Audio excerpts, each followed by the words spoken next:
En mars dernier, nous recevions José Olivares Flores, professeur de physique au lycée Vaucanson à Grenoble, qui s'est lancé le pari fou d'emmener quelques-uns de ses élèves au Chili pour le projet Au pied des étoiles.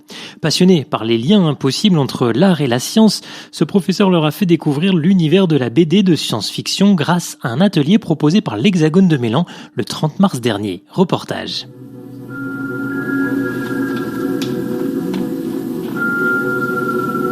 Scott, on peut rester en communication malgré toute la compagnie. Juste avec toi alors. Scott, il faut que tu vois ça. Ça passe sur Tianfu TV en ce moment. C'est dans cet univers mystique que les élèves de terminale ont passé leur après-midi en compagnie des membres du collectif Hors Normes. Ce dernier était en résidence à l'Hexagone de Mélan, scène nationale Art Sciences, pour préparer leur futur spectacle musical et visuel Shangri-La. Ce spectacle immersif est basé sur la bande dessinée de science-fiction de l'auteur grenoblois Mathieu Bablet. Il invite les spectateurs à se placer au centre de 4 écrans disposés en cubes et à voyager dans le cosmos. Des vignettes tirées de la BD sont animées et défilent sur les écrans au rythme de la musique créée par des musiciens en live.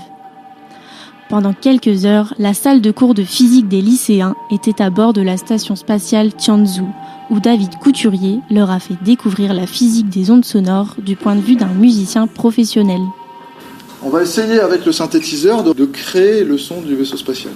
Alors vous me direz, oui, dans l'espace, il n'y a pas de son. Ça, je suis d'accord avec vous. Mais après, j'ai plus de métier, moi. Ce que j'aime beaucoup dans l'espace par rapport au son, puisque le son n'existe pas, c'est que la seule référence sonore qu'on a de l'espace, c'est Star Wars. Voilà, c'est-à-dire que Star Wars nous a mis dans la tête une idée d'un son. Pour nous, un laser, ça fait piou. En réalité, c'est une tige de fer qui est tapée sur un ressort, et comme les fréquences aiguës vont plus vite que les fréquences graves, ça fait ce son-là. Et c'est devenu une référence, parce qu'un jour, il y a un ingénieur du son américain qui s'appelle Ben Burt, qui a eu l'idée de taper sur le ressort et de se dire « Waouh, c'est super ce son, on dirait que ça irait très bien pour le laser dans Star Wars ».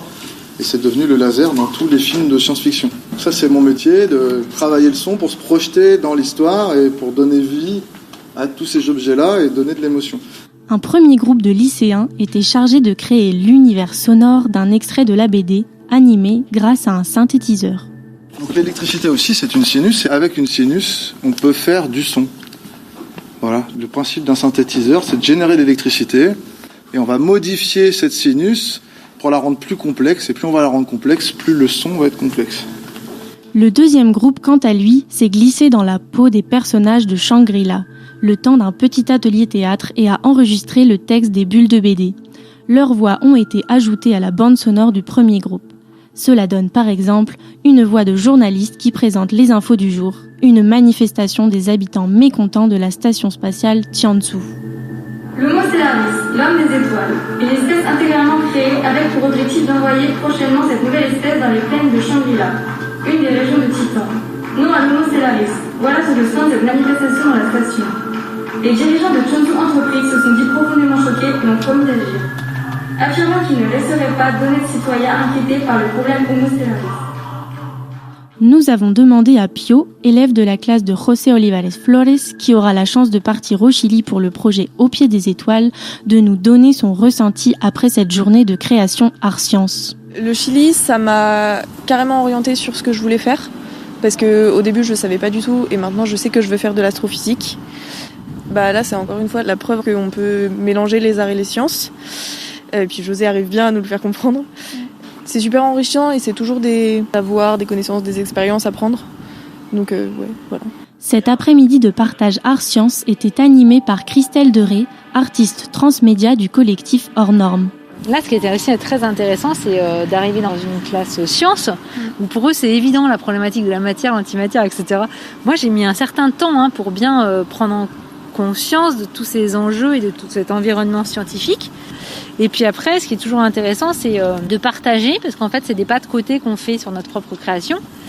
Et du coup, de se questionner sur ce que je suis en train de transmettre. Est-ce que c'est notre process de création et jusqu'à quel point il devient limpide dans cette transmission.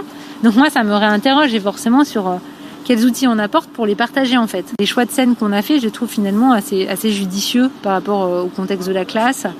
C'est fort comme acte de mettre dans une position de manifestant à scander. C'est aussi important de rappeler que cette conscience de la société, cette conscience d'être citoyen, donc d'y participer, elle vous appartient à tous. Donc, moi j'aime ces endroits de friction parce que c'est une autre génération, ce n'est plus la mienne. Hein. Donc c'est intéressant ces retours, savoir comment ça vous touche ou pas, comment ça vous parle. Parce qu'indirectement, j'entends vos réactions, en fait, je les observe. Donc évidemment, ça continue de nourrir mon processus. L'après-midi vécu par les lycéens de classe scientifique et technologique avec le collectif Hors Normes est un bel exemple de médiation entre art et sciences au prisme de la science-fiction.